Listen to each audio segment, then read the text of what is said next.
Salut les moustiques, c'est Miss Cacahuète, je suis pas contente parce qu'aujourd'hui je viens te parler de mes super amis, des petites bêtes que j'adore, les abeilles.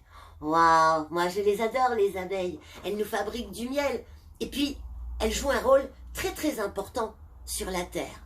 Elles assurent la reproduction des plantes, oui, grâce à la pollinisation.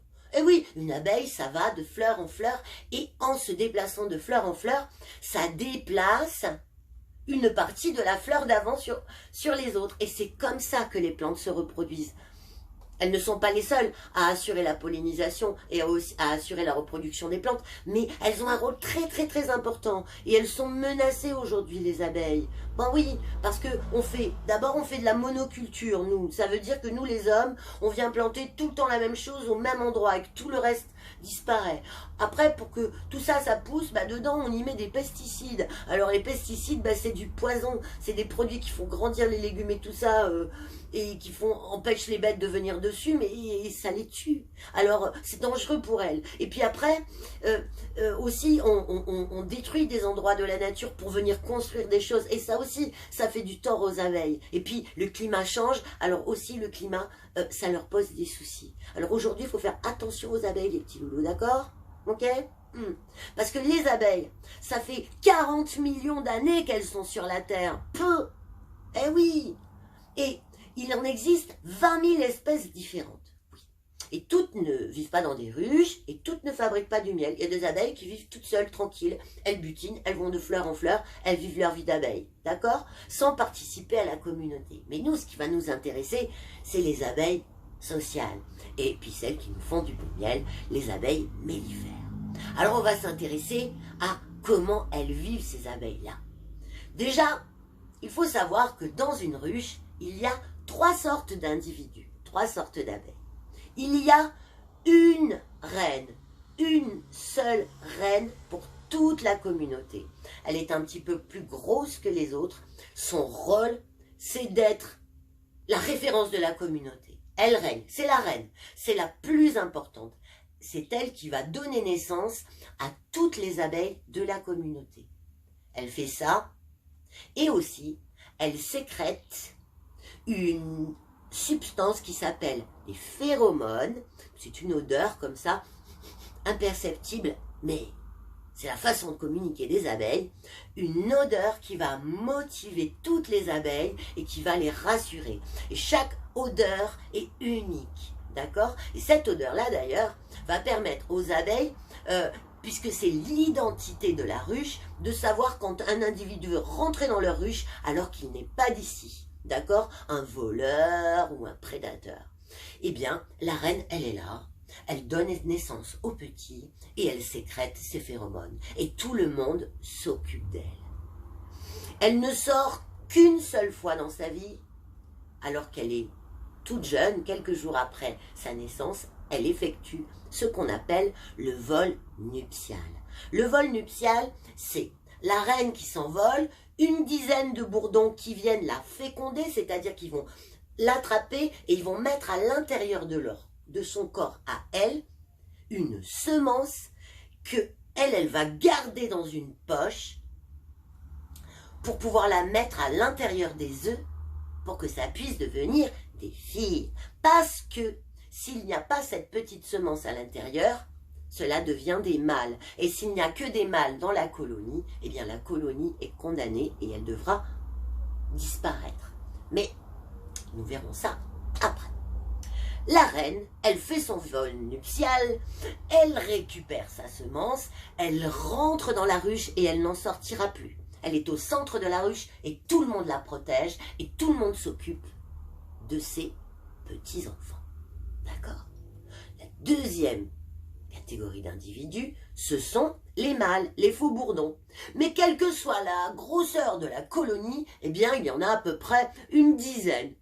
Ce qu'il faudra pour féconder la reine, la prochaine reine qui viendra. Donc pourquoi est-ce qu'il n'y en a pas beaucoup? Tout simplement parce qu'ils ne servent à rien d'autre qu'à ça. Ils n'ont pas de dard, alors ils ne peuvent pas défendre la ruche. Et puis, ils ne travaillent pas. Ils ont simplement 2 gros yeux. Parce que ces yeux-là, ils s'en servent pour voir la reine le jour où ils doivent aller la féconder. Alors, la reine de leur propre ruche ou des ruches alentour, parce que chaque ruche, eh bien dans chaque ruche, il y a quelques mâles, et ces mâles-là, eux, leur vie, c'est de chercher des reines à féconder. D'accord? Donc, s'il n'y avait, je le disais tout à l'heure, que des mâles, eh bien la ruche serait condamnée parce que les mâles ne peuvent pas faire vivre la ruche. Celles qui font vivre la ruche, ce sont toutes les autres. Ce sont les ouvrières. Toutes les abeilles naissent ouvrières. Ça veut dire qu'elles vont œuvrer, ça veut dire qu'elles vont travailler de plusieurs façons différentes pour la survie de la communauté. Dans une colonie, il peut y avoir jusqu'à 50 000 individus. Il faut savoir que la reine, elle va vivre environ entre 3 et 5 ans et elle va être capable de pondre jusqu'à 200 000 œufs par an. C'est énorme. Donc, dans cette colonie-là, eh bien, tout le monde va travailler pour le bien-être de tous. Je devrais presque dire de toutes. Comment est fait une ruche? Au milieu, il y a la reine et le couvain, la pouponnière, là où sont tous les petits œufs.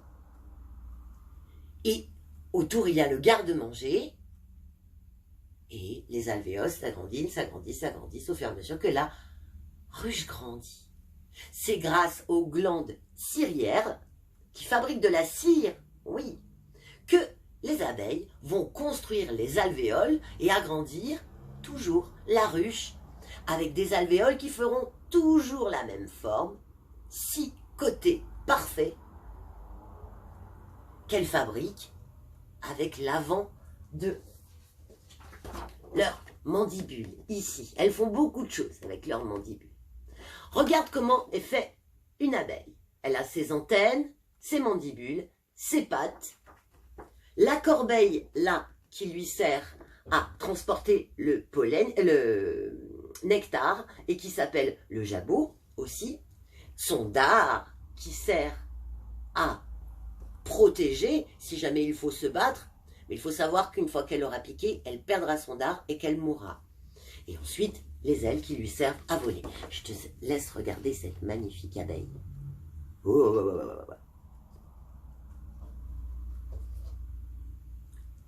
Je vais te parler maintenant de comment, qui fait quoi dans la ruche. Eh bien, les abeilles, elles naissent toutes ouvrières, mais elles changent de rôle au fur et à mesure du temps qui passe. Il n'y a pas d'un côté celle qui nettoie, d'un côté celle qui butine. Non, en fait, c'est la même abeille qui, au fur et à mesure de sa vie, va changer de métier, si tu veux. D'abord, les abeilles, il leur faudra 22 jours pour naître. D'accord? 21 jours pour passer de l'œuf à la larve, à la nymphe, puis sortir de leur alvéole de cire et commencer leur vie d'abeille. Quand elles commencent leur vie d'abeille, au bout d'un jour ou deux, elles commencent par nettoyer. Elles nettoient ce qui se passe autour d'elles. Peut-être qu'elles nettoient déjà, dans un premier temps, les morceaux de cire qu'elles ont mis autour en sortant de leur alvéole. Ensuite, elles vont s'occuper des soins, c'est-à-dire s'occuper des larves et s'occuper de la reine.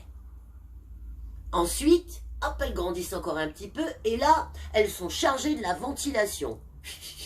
Elles assurent la circulation de l'air dans la ruche, la bonne température et aussi le fait de sécher le miel. On y reviendra peut-être après. Ensuite, il y a les magasinières, celles qui transfèrent le nectar. Il y en a qui vont le chercher, qui le ramènent et elles le récupèrent par ce qu'on appelle la trophylaxie. C'est 2 abeilles, elles se font comme un bisou et elles se passent le nectar qu'elles sont allées chercher. D'accord? Et ensuite, celle qui est la magasinière, elle va le prendre et aller le mettre dans une alvéole. On verra tout à l'heure la transformation du miel.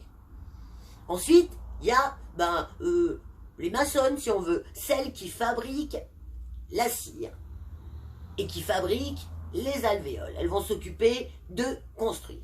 Ensuite, elles deviendront peut-être des gardiennes, celles qui vont défendre la ruche.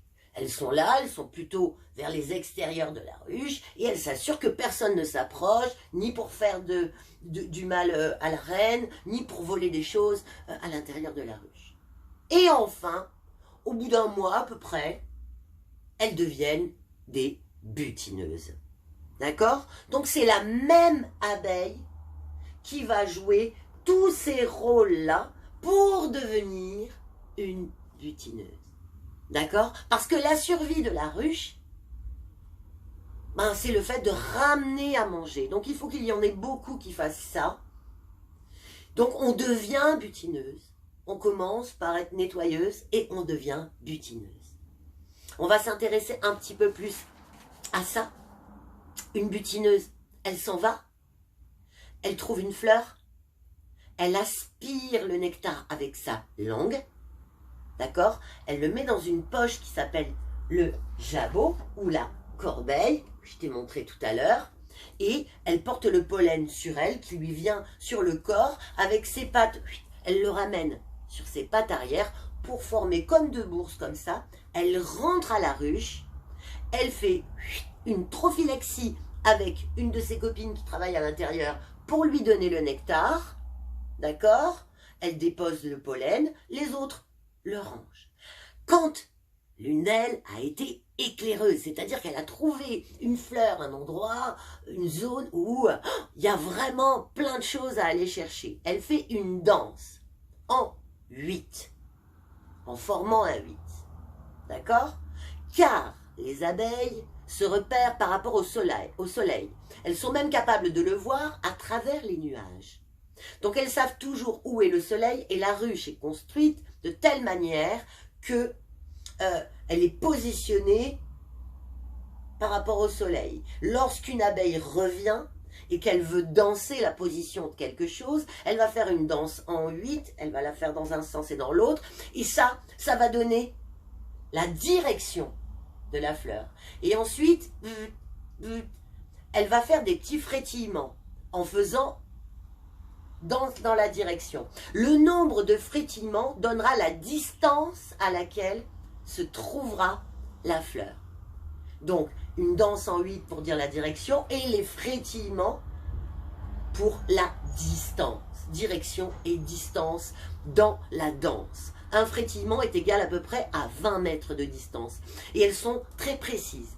Quand elles ont eu ce message, eh bien, les autres abeilles vont sortir, repérer où se trouve le soleil, se mettre dans la bonne direction et faire la bonne distance pour trouver exactement là où l'autre leur avait indiqué la fleur qu'elles viennent chercher. Alors, elles vont revenir avec le nectar et le pollen. Elles vont le donner. Il faut savoir que, pourquoi elles se le passent par la bouche? Parce que les abeilles sécrètent une substance, un enzyme, ça s'appelle comme ça, qui va transformer en miel. Déjà, cet enzyme-là, il va séparer deux choses qui se trouvent dans le nectar, la saccharose et le fructose. D'accord? Saccharose et fructose vont se séparer et puis elles vont faire ça plusieurs fois et elles vont aller mélanger à chaque fois dans les alvéoles un petit peu de salive à ce qui se trouve dans l'alvéole et au fur et à mesure, et grâce à celle qui ventile, on va sécher ce liquide-là avec de l'air et quand il aura environ, il sera arrivé à 20% d'eau, eh bien on va boucher l'alvéole, elles vont boucher avec de la cire, là ça va être le rôle des abeilles maçonnes de venir avec de la cire boucher, là ça veut dire que le miel est prêt. Voilà tout le cycle de la vie d'une ouvrière.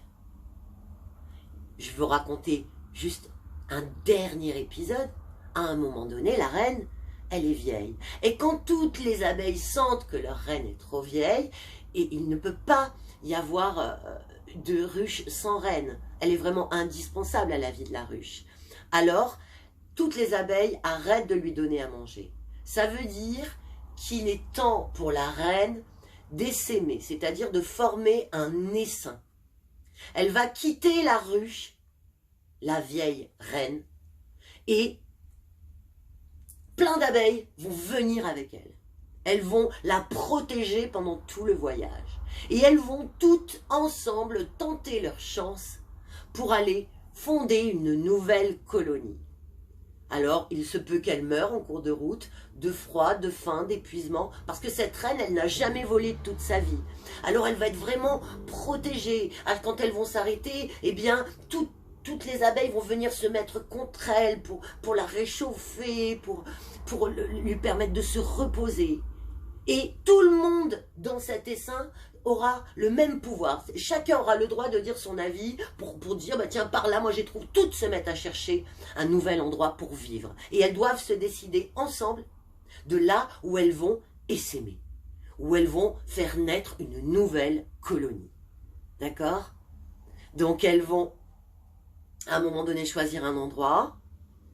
Parmi les larves, une fois qu'on est installé, il y en a une pour laquelle on va construire un essaim, une alvéole royale. Et elle, au lieu de la nourrir de gelée royale pendant 3 jours, on va la nourrir pendant tout le temps, pendant 16 jours, que de gelée royale. Et on aura une nouvelle jeune reine et une nouvelle colonie qui va naître comme ça et qui va grandir, une nouvelle ruche. Voilà. J'espère que mon histoire t'aura intéressé et que je t'aurais donné envie peut-être de faire attention aux abeilles. Les abeilles, elles sont admirables dans leur façon de vivre. Elles sont tellement intelligentes, tellement organisées et tellement humbles. Parce que tour à tour, elles sont tout dans leur société. Et personne n'est plus important que l'autre. Le plus important, c'est de perpétuer la vie. Et que la vie continue et que la société grandisse tous ensemble. Salut mes petits moustiques, à bientôt!